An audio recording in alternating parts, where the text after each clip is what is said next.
1,200 kilometers of range. This is what Voyah promises with its latest luxury electric vehicle. From Norway to Switzerland to Italy and now Lebanon, Voyah is gaining quite some popularity for its brilliant build quality, interior features and versatility. And today I'm driving their best-selling Voyah 3. Dongfeng is one of the largest state-owned automakers in China. It founded Voyah in 2019 as its premium EV brand and is rapidly spreading across many markets including Europe and the Middle East. Monza SAL is the exclusive distributor of Voyah in Lebanon, and I had the chance to do a proper tour in their contemporary facility. And let me just say, they're positioning themselves in a different league compared to any other Chinese brand. The first impression, the second you look at the Voyah 3, is really intimidating because this car is very well designed and it feels like a premium vehicle. The design looks pretty European, which is why it's gaining a lot of popularity in Lebanon and in Europe and all around the world. I really like this grille at the front. It reminds me of other European brands, and the Voyah logo is a really nice touch. I really like how premium this car looks. We have LED lighting elements obviously and a light bar that goes all across. The bumper, as you can see, has a square shape, so it gives it a sporty look, and I really like this design accent that you get over here. And it's when you take a closer look at the car that you will see really nice design accents on the hood over here, on the rims, and then all across the front bumper. The 3 follows a rather sporty design language thanks to its large concave grille and squared off front bumper. It's filled with cameras and sensors, making life so much easier while parking. And Voyah has done quite an amazing job with the rear end. It follows modern trends with a light bar that shines bright and gives off Aston Martin or Porsche from afar. I personally like the arrow style turn signals. The car unlocks automatically when the key is around 2 meters away from it. It does this nice light show and opens the flush door handle to welcome you into the fully leather wrapped interior. You can also unlock all windows and close them using the key fob.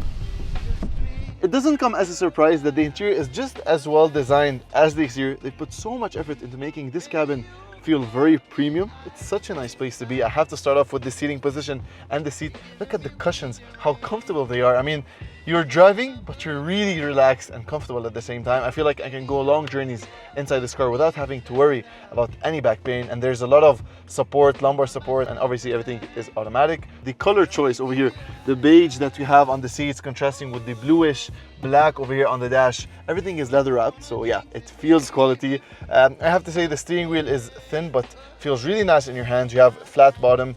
And you know, I'm a big fan of the Voyah logo. You have buttons on either side for cruise control stuff. In the center, it is very minimalist, as you can see, with wireless phone charging, a set of buttons on the top, and then another set of buttons below the screen, which, by the way, does a very cool party trick. And if this is not enough for you yet, you have ventilated, heated, and massage functioning for those seats. The dash goes up and down only when you change to the performance driving mode, and this allegedly helps you focus more on the driving. But I personally think it's just a cool party trick to show your friends. It could be helpful at night, though, to reduce screen size.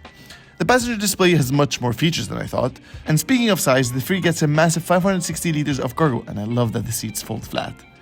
Now the trunk space in the Voyah 3 is actually huge. We don't have any spare tire in the back, so you cannot lift this compartment. But what you do have is a large subwoofer. Hooks over here if you want to take in your groceries. On the right, you're going to have a small cubby space. If I just turn this and open it for you, we have a tire inflator, which is very convenient, an emergency vest, and this actually fixes your tire in case you have a sharp puncture and you want to get to a safe place. Now the backseat of the Voyah 3 is really impressive. First of all, look at how much legroom I have. This is my seating position and I'm 186 centimeters or 6'1", and plenty amount of legroom. I feel I can literally just sleep inside this car. Headroom is obviously very impressive. We do have a large panoramic sunroof, which gets the light really nice inside the cabin. Closing the very solid doors, we have a large window with a small window in between the C and the D pillar.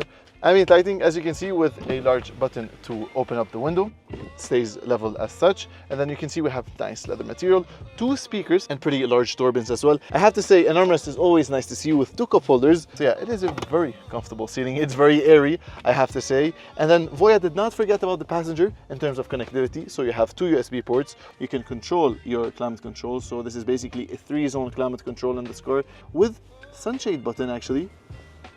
That is pretty cool. You can control that in the back seat. So yeah, I mean, kids will definitely have some fun playing around with this. I mentioned quite a few times by now that the 3 is electric and you can easily charge it using the charging ports on the left. The 39 kilowatt-hour battery gets around 210 kilometers of range and charges in about 6 hours when supplied with 7 kilowatts of power from its onboard charger. Now the Voyah 3 is a fully electric vehicle. It runs only on EV power, but there's an engine under this cover, and let me tell you why. You see, this is an EREV, meaning it has a 1.5-liter 4-cylinder engine that only charges the battery and does not power any of the wheels.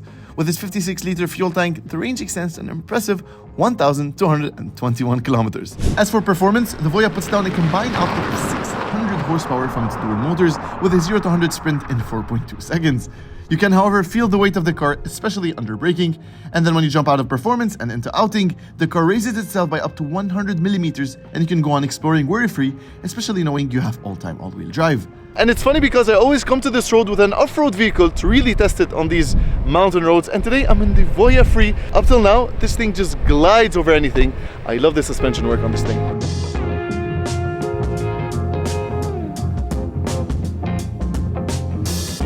The coolest thing about the Voyah Free is the range, because range anxiety is non-existent in the Voyah dictionary. Imagine you have an engine at the front that doesn't use up much fuel, and in fact it doesn't power any of the wheels, but it juices up the battery. So in case you're literally stranded somewhere and you want some electric power, that engine will do its thing. So you have best of both worlds. You have electric power most of the time, and when you need a bit of extra charge, when you can't really have it, that engine would be like, I've got you, I can save you. And so how does it drive? I feel like that's the main question today in the Voyah Free. Accelerating, this thing, oh my god, it's so quick. All right, so I currently have it in performance mode because why not? You know, I like doing performance-y stuff, and the dash, when it's in its lowest settings, really gives it a nice badass look. It's such a nice party trick.